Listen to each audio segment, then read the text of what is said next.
The day after the presidential election, I got an email from one of my publishers asking me to write a response to the election of Donald Trump. And that day, I wrote this essay. It's called "One Does Not Hate When One Can Despise: Donald Trump and How We Got Here." When I find myself in times of trouble, I'm less interested in Mother Mary's wisdom than I am in Joe Hill's. Don't mourn, organize. There's a sense in which Trump's election is a surprise, similar to how we somehow seem to be continually surprised when easily predictable negative consequences of this way of life come to pass. So we're surprised when bathing the world in insecticides somehow causes crashes in insect populations, when covering the world in endocrine disruptors somehow leads to the disruption of endocrine systems, when damming and dewatering rivers somehow kills the rivers, when murdering oceans somehow murders oceans, when colonialism somehow destroys the lives of the colonized, when capitalism somehow destroys communities in the natural world, when rape culture somehow leads to rape, and so on. And so we're surprised when a racist, woman-hating culture elects a racist man who hates women. But there are also many senses in which the rise of Trump or someone very like him was entirely predictable. An empire in decay leads to a desperate push to the fore of values manifested by Trump: woman hatred, racism, the scapegoating of those who impede empire, and a willingness to do whatever it takes to maintain that empire, to make America, Greece, Rome, Britain, China great again. When those who've been able to exploit others with impunity find their way of life, and more to the point, the exploitation and entitlement upon which their way of life is based, crumbling, what do? We've seen this before. Why did lynchings of African Americans go up soon after the Civil War and the end of chattel slavery? Why did the KKK rise again in the 1910s and 1920s? What's the relationship between Germany's economic collapse in the 1920s and the rise of Nazi fascism? Nietzsche provides one answer: one does not hate when one can despise. So long as one's exploitation of others proceeds relatively smoothly, one can merely despise those one exploits.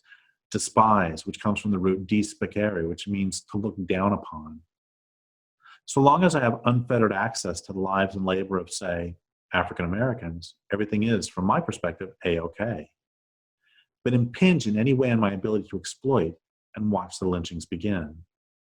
The same is true for my access to other so-called resources as well, whether these resources are timber resources, fisheries resources, cheap plastic crap from China, or sexual and reproductive access to women.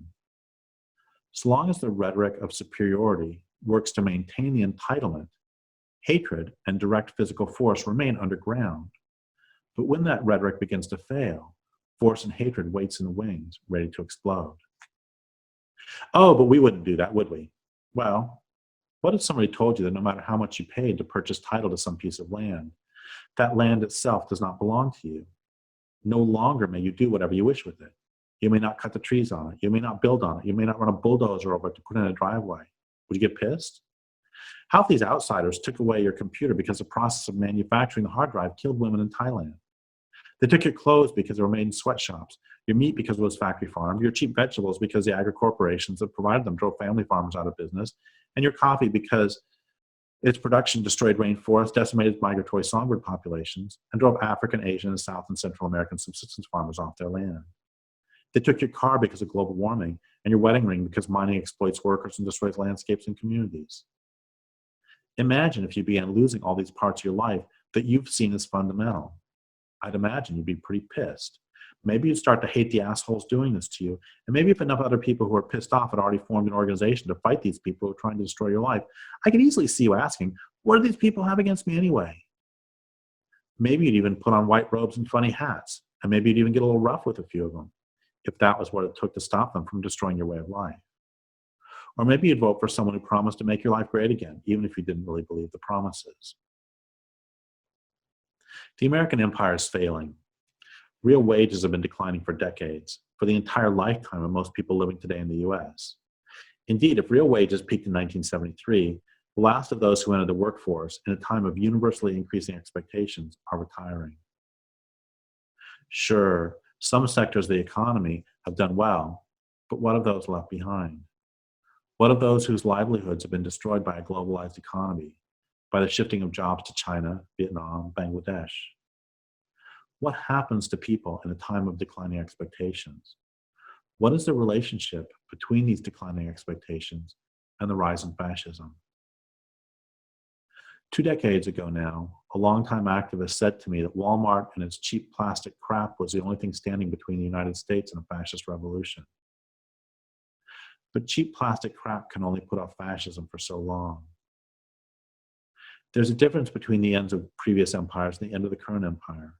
That difference is global ecological collapse. Empires are always based not only on the exploitation of the poor, but on the existence of new frontiers.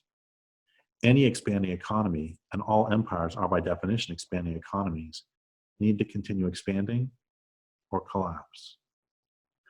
America grew because there was always another ridge to cross with another forest to cut on the far side, always another river to dam, another school of fish to find and net. And the forests are gone, the rivers are gone, the fish are gone. The pyramid scheme upon which both civilization and more recently capitalism are based has reached its endgame. And rather than honestly and effectively addressing the predicament into which not only we ourselves but the world has been pushed, it's far easier to lie to ourselves and to each other. For some, and Democrats generally choose this lie, the lie can be that despite all evidence, capitalism need not be destructive of the poor and of the natural world. That the invisible hand of Adam Smith can, as Bill Clinton put it, have a green thumb. We just have to do capitalism nicely. And another lie, this one more favored by Republicans and manifested by Trump, is that the sources of our misery do not inhere in capitalism, but rather come from Mexicans stealing our jobs and not remembering their proper place, from women no longer remembering their proper place, from African Americans no longer remembering their proper place, of course, being in service to us. And of course, those damn environmentalists, enviro-meddlers, some call them, are to blame for denying us access to that last 1% of old growth forest, the last 1% of fish. This lie blames anyone and anything other than the end of empire. All of which brings us to the Democrats' responsibility for Trump's election. There has not been a time in my adult life, I'm 56 now, when Democrats have maintained more than the barest pretense of representing people over corporations. Through this time, Democrats have functionally played good cop to the Republicans' bad cop, as Democrats have betrayed constituency after constituency to serve the corporations that we all know really run the show. For generations now, Democrats have known and taken for granted that those of us who care more for the earth or for justice or sanity than we do increased corporate control will not jump ship and support the often open fascists on the other side of the aisle. So these Democrats have calmly sidled further and further to the right. Bad cop George Bush I threatened to gut the Endangered Species Act. Once he had us good and scared, in came good cop Bill Clinton, who did far more harm to the natural world than Bush ever did by talking a good game while gutting the agencies tasked with overseeing the act. Clinton, like any good cop in his farcical play, claimed to feel our pain as he rammed NAFTA down our throats. What were we going to do? Vote for Bob Dole? Not bloody likely. Obama made a big deal of delaying the Keystone XL as he pushed to build other pipeline after other pipeline, and he opened up ever more areas to drilling. He pretended to wage a war on coal while expanding coal extraction for export. What were we going to do? Vote for Mitt Romney? For too long, the primary and often sole argument Democrats have used in election after election is, vote for me, at least I'm not a Republican. And as terrifying as I find Trump, Giuliani, Gingrich, Ryan, et al., this Democratic argument is not sustainable. Fool me 5, 6, 7, 8 times, and maybe at long last I won't get fooled again. What we must finally realize is that the good cop act is, too, simply an act, and neither the good cops nor the bad cops have ever had our interests at heart. The primary function of Democrats and Republicans alike is to take care of business. The primary function is not to take care of communities. The primary function is not to take care of the planet. The primary function is to serve the interests of the owning class, by which I mean the owners of capital, the owners of society, the owners of the politicians. We've seen over the last couple of generations a consistent ratcheting of American politics to the right, until by now our political choices have been reduced to, on the one hand, a moderately conservative Republican calling herself a Democrat, and on the other, a strutting fascist calling himself a Republican. If we define left as being at minimum against capitalism, there is no functional left in this country. For all of these reasons, the election of Trump is no surprise. But there's another reason, too. The US is profoundly and functionally racist and woman-hating, nature-hating, poor-hating, and based on exploiting humans and non-humans the world over. So why should it surprise us when someone who manifests these values is elected? He is not the first. Andrew Jackson, anyone? If that activist was right so many years ago, that cheap plastic crap from Walmart was the only thing standing between us and fascist revolution, and of course this cheap plastic crap merely pushed the social and natural destructiveness elsewhere, then he had to know also that cheap plastic crap is not a long-term bulwark against fascism. It can only keep those chickens at bay for so long before they come home to roost. The good cop, bad cop game is a classic tool used by abusers. You can do what I say, or I can beat you. You can sell me your cotton for 50 cents on the dollar, or I can hang you on a tree next to the last black man who refused my offer. Germans offered Jews the choices of different colored ID cards, and many Jews spent a lot of energy trying to figure out which color was better. But the whole point was to keep them busy while convincing them they held some responsibility for their own victimization. I've long been guided by the words of Meyer Berliner, who died fighting the SS at Treblinka. When the oppressors give me two choices, I always take the third. By choosing the third, I don't mean simply choosing a third-party candidate and perceiving yourself as pure and above the fray, as capitalism still continues to kill the planet. I mean recognizing the truths about this whole exploitative, unsustainable, racist, woman-hating system. Recognizing that the function of politicians in a capitalist system is to act very much like human beings as they enact what is good for capital, as they facilitate, rationalize, put in place, and enforce a sociopathological system. Recognizing that capital, including the functionaries of capitalism called politicians, will not act in opposition to capital because it is the right thing to do. These functionaries will not act in opposition to capital because we ask nicely. They will not act in opposition to capital because capitalism impoverishes the poor worldwide. They will not act in opposition to capital because capitalism is killing the planet. They will not act in opposition to capital. Period. The power they wield and the way they wield it is not a mistake. It is what capitalism does. Which brings us to Joe Hill. Don't simply complain about Trump. Don't simply throw up your hands in despair.